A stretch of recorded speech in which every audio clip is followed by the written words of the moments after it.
ಕರ್ಮೇಲ್ ಅಗ್ನಿ ಉಜ್ಜೀವನ ಐಕ್ಯತೆಯು ಅರ್ಪಿಸುವ ಅಗ್ನಿಸ್ತಂಭ ಮೇಘಸ್ತಂಭವೇ. ಧ್ವನಿ ಸುರುಳಿ ಭಾಗ 1. ಆ ಮೇಘವು ಗುಡಾರವನ್ನು ಬಿಟ್ಟು ಮೇಲಕ್ಕೆ ಹೋದಾಗ ಇಸ್ರೇಲರ ಮುಂದೆ ಪ್ರಯಾಣ ಮಾಡುವರು. ಆ ಮೇಘವು ಬಿಡದೇ ಇರುವಾಗ ಅದು ಬಿಡುವ ತನಕ ಪ್ರಯಾಣ ಮಾಡದೇ ಇರುವರು. ಇಸ್ರೇಲರ ಎಲ್ಲ ಪ್ರಯಾಣಗಳಲ್ಲಿಯೂ ಅವರ ಕಣ್ಣ ಮುಂದೆ ಹಗಲು ಹೊತ್ತಿನಲ್ಲಿ ಯೆಹೋವನ ಮೇಘವು ಗುಡಾರದ ಮೇಲೆ ಇತ್ತು. ರಾತ್ರಿಯ ವೇಳೆಯಲ್ಲಿ ಆ ಮೇಘದೊಳಗೆ ಅಗ್ನಿಯು ಪ್ರಕಾಶಿಸುತ್ತಿತ್ತು. ವಿಮೋಚನೆ ಕಾಂಡ 40, 36ರಿಂದ 38 ತನಕ ಓದುತ್ತೇವೆ. ಅದು ಮಾತ್ರವಲ್ಲದೆ ಯೆಶಾಯ 9:2 ಆ ಕಾಲದಲ್ಲಿ ಜನರು ಮಹಿಮೆಯ ಬೆಳಕು ಇಲ್ಲದೆ ಕಾರ್ಗತ್ತಲಲ್ಲಿ ಜನಾಂಗಗಳು ದೇಶಗಳು ಬಿದ್ದಿದ್ದವು ಎಂಬುದಾಗಿ ಬರೆಯಲ್ಪಟ್ಟಿದೆ.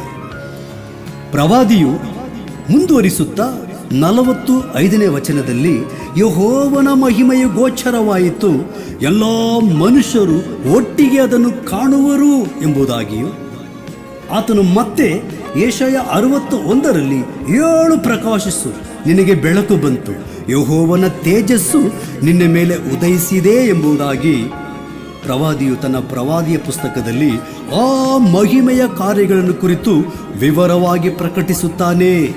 ದಾವಿದನು ಕೂಡ ಈ ಮಹಿಮೆಯನ್ನು ನಾನು ಕಂಡೇ ಲಜ್ಜೆಗೆಡಲಿಲ್ಲ ಎಂಬುದಾಗಿಯೂ, ಅದು ನನ್ನ ಕಾಲಿಗೆ ದೀಪವೂ ದಾರಿಗೆ ಬೆಳಕಾಯಿತು ಎಂಬುದಾಗಿ ಕೀರ್ತನೆಯಲ್ಲಿ ಬಣ್ಣಿಸುತ್ತಾನೆ.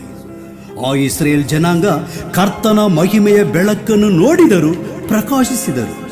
ಮಹಿಮೆಯ ಬೆಳಕಲ್ಲಿ ನಡೆದರು, ಜಯ ಹೊಂದಿ ಕಾನಾನ್ ದೇಶವನ್ನು ಗೆದ್ದರು. ಕ್ರಿಸ್ತನು ಬರುವಾಗ ತನ್ನ ಮಹಿಮೆಯಲ್ಲಿ ಅನೇಕರನ್ನು ಪ್ರಕಾಶಿಸುವಂತೆ ಮಾಡಿ ತನ್ನ ಮಹಿಮೆಯಲ್ಲಿ ಸೇರಿಸಿಕೊಳ್ಳುವನು ಎಂಬುದಾಗಿ ಪೌಲನು ಬರೆಯುತ್ತಾನೆ. ಮೋಶೆ ವಿಮೋಚನೆ ಕಾಂಡ 33 ಯೆಹೋವನೇ, ನೀನು ನನಗೆ ದಯೆ ತೋರುವುದಾದರೆ ನಿನ್ನ ಮಹಿಮೆಯ ಸಾನ್ನಿಧ್ಯದಲ್ಲಿ ನಮ್ಮನ್ನು ನಡೆಸು ಎಂಬುದಾಗಿ ಪ್ರಾರ್ಥಿಸಿದ.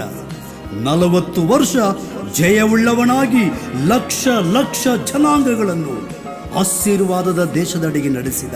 ಪ್ರಿಯ ದೇವಜನರೇ, ಈ ಕಡೆಯ ದಿನಗಳಲ್ಲಿ ಅಂಧಕಾರ ತುಂಬಿರುವ ಪ್ರಾಂತ್ಯಗಳಲ್ಲಿ, ದೇಶದಲ್ಲಿ, ರಾಜ್ಯಗಳಲ್ಲಿ ಕ್ರಿಸ್ತನ ರಾಜ್ಯವನ್ನು ಕಟ್ಟಿ ಲಕ್ಷ ಲಕ್ಷ ಕೋಟಿ ಜನಾಂಗವನ್ನು ನಿತ್ಯ ಜೀವದ ಮಹಿಮೆಯಲ್ಲಿ ಸೇರಿಸಬೇಕಾದರೆ ನಾವು ಕೂಡ ಆ ಜನರಂತೆ ಕರ್ತನ ಮಹಿಮೆಯಲ್ಲಿ ನಾವು ಮಾರ್ಗ ನಡೆಯಬೇಕಾಗಿದೆ. ಆ ಜನರು ಅವರನ್ನು ರಾತ್ರಿಯಲ್ಲಿ ಅಗ್ನಿಯಾಗಿಯೂ ಹಗಲಲ್ಲಿ ಮೇಘವಾಗಿಯೂ ಯೆಹೋವನ ಮಹಿಮೆಯ ತೇಜಸ್ಸು ಮಾರ್ಗ ನಡೆಸಿತು. ಈ ಕಡೆಯ ದಿನಗಳಲ್ಲಿ ನಮ್ಮನ್ನು ಈ ಮಹಿಮೆಯ ಮೇಘವು ಮಾರ್ಗ ನಡೆಸಲಿ ಎಂಬುದಕ್ಕಾಗಿಯೇ ಈ ಅಗ್ನಿಸ್ತಂಭ ಮೇಘಸ್ತಂಭವೇ ಎಂಬ ಧ್ವನಿ ಸುರುಳಿಯನ್ನು ಪ್ರಿಯ ಮಗನು ಬಿಡುಗಡೆ ಮಾಡುವಾಗ ಇದನ್ನು ಅನೇಕರು ಕೇಳಿ ನಾವು ಕೂಡ ದೇವರ ಮಹಿಮೆಯಲ್ಲಿ ಸಂಚರಿಸುವಂತೆ, ಕತ್ತಲ ಜೀವಿತದಿಂದ ಬಿಡುಗಡೆ ಹೊಂದುವಂತೆ, ದೇವರ ಮಹಿಮೆಯಲ್ಲಿ ಪ್ರವೇಶಿಸುವಂತೆ ಆಶಿಸೋಣ. ಪ್ರಾರ್ಥನೆ ಮಾಡಿಕೊಳ್ಳೋಣ. ಪರಲೋಕದಲ್ಲಿರುವ ರಾಜಾವೇ, ಈಗ ಆ ಮಹಿಮೆಯು ಅನೇಕರಿಗೆ ಗೋಚರಿಸಿತು ಎಂಬುದಾಗಿ ಪ್ರವಾದಿಯ ಕೂಗು.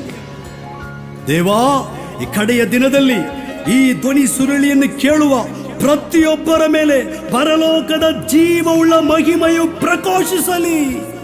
ಈಗ ಮೊದಲಿಂಗನು ಆತನನ್ನು ಎದುರುಗೊಳ್ಳಲಿಕ್ಕೆ ಹೊರಡಿರಿ ಎಂಬ ಮತ್ತಾಯ 25ನೇ ಅಧ್ಯಾಯದಲ್ಲಿ ಬರೆದಿರುವ ಪ್ರಕಾರ ಆ ಕೂಗು ಕೇಳಿದೊಡನೆ ಬುದ್ಧಿವಂತಿಯ ಕನ್ಯೆಯರು ಮಹಿಮೆಯ ದೀವಟ್ಟಿಗೆಯನ್ನು ಉರಿಸಿ ದೇವರ ಮಹಿಮೆಯಲ್ಲಿ ಪ್ರಕಾಶಿಸುವಂತೆ, ಪ್ರವೇಶಿಸುವಂತೆ ನಮ್ಮನ್ನು ಸಿದ್ಧ ಮಾಡು, ಆಶೀರ್ವದಿಸು. ಇದಕ್ಕಾಗಿ ಪ್ರಯಾಸಪಟ್ಟ ಎಲ್ಲ ದೇವ ಮಕ್ಕಳನ್ನು ಆಶೀರ್ವದಿಸು. ರಾಜ್ಯದಲ್ಲಿ, ಸಭೆಗಳಲ್ಲಿ, ಕುಟುಂಬಗಳಲ್ಲಿ, ಜನರ ಹೃದಯಗಳಲ್ಲಿ ಈ ಧ್ವನಿ ಸುರುಳಿ ಕೇಳಿ ಆನಂದಿಸಿ ಪರಲೋಕವನ್ನು ಮಹಿಮೆ ಪಡಿಸುವಂತೆ, ಆಡುವಂತೆ ಪ್ರೇರೇಪಿಸು. ಯೇಸು ಎಂಬ ಮಹಿಮೆಯುಳ್ಳ ನಾಮದಲ್ಲಿ ಬೇಡಿ ಹೊಂದಿಕೊಳ್ಳುತ್ತೇವೆ, ಜೀವವುಳ್ಳ ತಂದೆಯಾದ ದೇವರೇ. ಆಮೇನ್, ಆಮೇನ್.